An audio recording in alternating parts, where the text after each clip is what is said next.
Shalom, ketemu kembali dengan renungan harian dari gereja kita AKBP Maranatha Rawalumbu. Sebelum kita mendengarkan firman Tuhan, mari kita terlebih dahulu berdoa.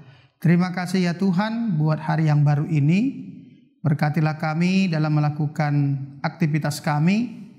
Biarlah firman-Mu selalu menguatkan hati kami untuk menjalani kehidupan ini. Walaupun situasi yang kami sedang hadapi begitu berat karena pandemi COVID-19. Biarlah firman selalu memampukan kami untuk melewati segala pergumulan yang kami sedang hadapi. Dalam nama Yesus kami berdoa. Amin.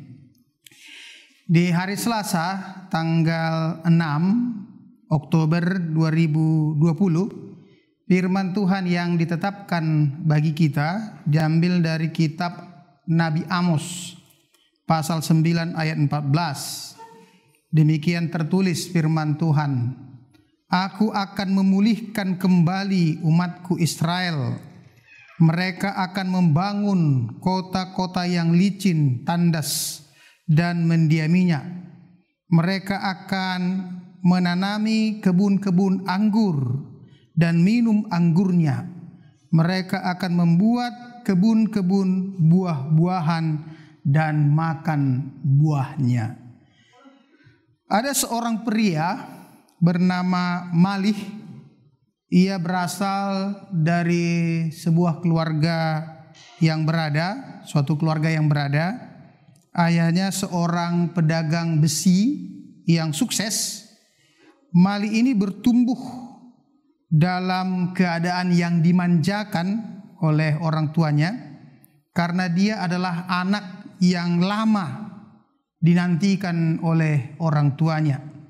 Singkat cerita, Malih ini betul-betul diberikan segalanya. Sampai berumah tangga pun selalu dimanja.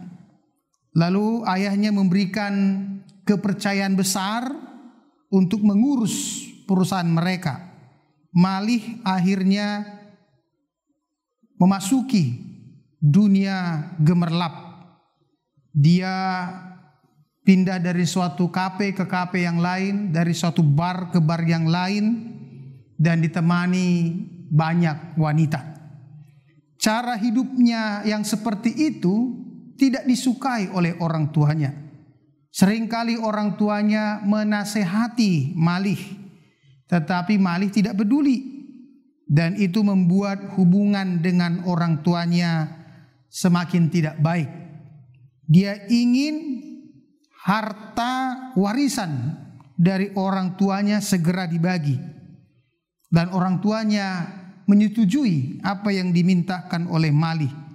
Sejak itu dia memutuskan hubungan dari orang tuanya. Namun suatu kali terjadi krisis ekonomi atau krisis moneter, dan semua usaha Malih hancur, bangkrut. Malih kehilangan segala-galanya. Istrinya pun pergi, bahkan terakhir dia sakit stroke. Disitulah dia akhirnya menyadari, mengingat masa-masa lalu bersama keluarganya yang sangat mengasihi dia. Lalu akhirnya dia ingin memutuskan untuk pulang menjumpai orang tuanya. Namun apa yang kita lihat? Tak disangka orang tuanya bukan menolak Malih. Justru orang tuanya menerima Malih dengan tangan yang terbuka, dengan hati penuh dengan ucapan syukur. Apa yang dilakukan oleh orang tua Malih dari cerita yang saya sampaikan tadi, inilah persis yang dilakukan oleh Allah kepada kita dan kepada umatnya.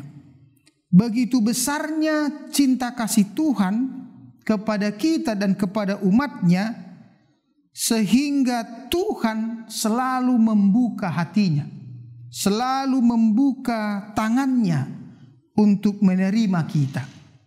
Walaupun berkali-kali kita jatuh, Walaupun berkali-kali umatnya jatuh, tapi justru Tuhan selalu membukakan hatinya. Memang Tuhan sangat berduka karena kejahatan, karena dosa yang dilakukan oleh umatnya. Itu sebabnya Tuhan mendatangkan hukuman melalui kerajaan-kerajaan di sekitar umat Israel.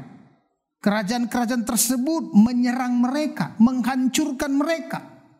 Ada kerajaan Asyur, seperti dikatakan di kitab Amos ini. Begitu juga dengan kerajaan Babel, yang akhirnya mencampakkan mereka 70 tahun lamanya. Disitulah kita menemukan bahwa sebenarnya Allah tidak pernah berkompromi, tidak pernah mentolerir yang namanya kejahatan atau dosa. Murka Allah itu dinyatakan karena umatnya tidak mau berubah atau bertobat. Tapi justru hukuman Allah itu selalu dilakukannya terakhir.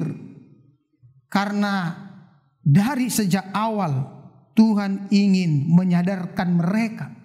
Tuhan ingin membawa mereka supaya mereka mengingat cinta kasih Tuhan di dalam kehidupan mereka. Saudara-saudara yang dikasihi Tuhan kita Yesus Kristus, kedegilan, kejahatan umat digambarkan oleh Nabi Amos seperti sungsang. Sungsang adalah istilah yang dipakai untuk menggambarkan posisi bayi yang terbalik saat menjelang kelahirannya. Kejadian sungsang ini terjadi juga di kehidupan umatnya, di mana kebaikan diputarbalikkan, orang-orang kaya menginjak orang-orang miskin, orang-orang berkuasa menindas orang-orang yang lemah. Orang yang menegur dianggap tidak peduli, nasihat dianggap sepi, lalu semua kejahatan dilakukan dianggap benar menurut pandangan mereka sendiri. Dalam situasi seperti itulah Tuhan mengutus Amos, Nabi Allah, untuk memperingatkan mereka supaya bertobat dan bertobat, supaya murka Allah terhindar dari mereka. Tapi umatnya tidak mau berubah. Umatnya tidak mau bertobat. Menariknya, Bapak Ibu Saudara-saudara, Allah itu tidak pendendam. Allah itu tidak menyimpan terus-menerus amarahnya. Justru Allah itu mendatangkan kasihnya. Itu yang disebut Allah panjang sabar. Allah sangat membuka dirinya kepada umat yang berdosa. Itu sebabnya karakter Allah yang kita ketahui adalah karakter kasih. Itu hakikat dari Allah sesungguhnya. Setiap minggu kita pasti mendengarkan yaitu doa pengampunan dosa. Ada beberapa doa pengampunan dosa yang sangat indah sebenarnya kalau kita renungkan dengan baik. Ada tertulis seperti ini: sebab biarpun gunung-gunung berancak dan bukit-bukit bergoyang, tetapi kasih setiaku tidak akan beranjak daripadamu. Yesaya 54 ayat 10. Ada lagi yang menuliskan seperti ini: dari aku yang hidup demikian firman Tuhan, aku tidak berkenan kepada kematian orang fasik, melainkan aku berkenan kepada pertobatan orang fasik itu dari kelakuannya, supaya ia hidup.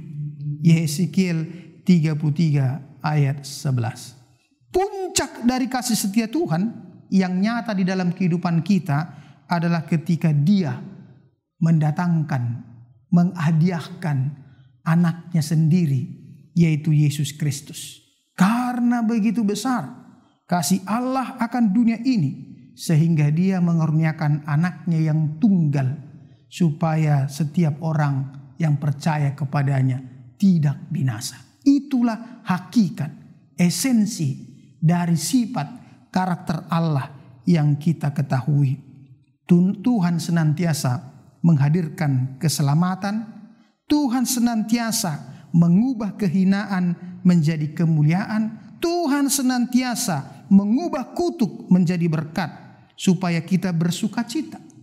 Bisa menanam anggur lalu menikmati anggurnya, bisa menanam buah-buahan lalu menikmati buah-buahannya. Itu tanda sukacita, karena anggur itu adalah sukacita dalam kehidupan umat Israel. Begitu juga lah kita yang hidup sekarang ini. Tuhan akan selalu mendatangkan sukacita bila kita datang kembali kepadanya. Amin. Mari kita berdoa. Terima kasih Tuhan buat firman yang kami dengarkan. Ingatkan kami selalu akan cinta kasih Tuhan di dalam kehidupan kami. Biarlah kami selalu datang untuk bertemu dengan Engkau. Berkati perjalanan kami hari ini, segala kegiatan kami, biarlah kami kuat, mampu menghadapinya. Terlebih menghadapi pandemi ini, supaya kami tetap sehat, kuat, optimis, dan semangat menjalani kehidupan kami. Berkati dimanapun kami berada sekarang ini. Dalam Kristus Yesus kami telah berdoa. Anugerah Tuhan kita Yesus Kristus, kasih setia dari Allah Bapa, serta persekutuan dengan Roh Kudus, itulah senantiasa memberkati engkau sekalian. Amin. Shalom.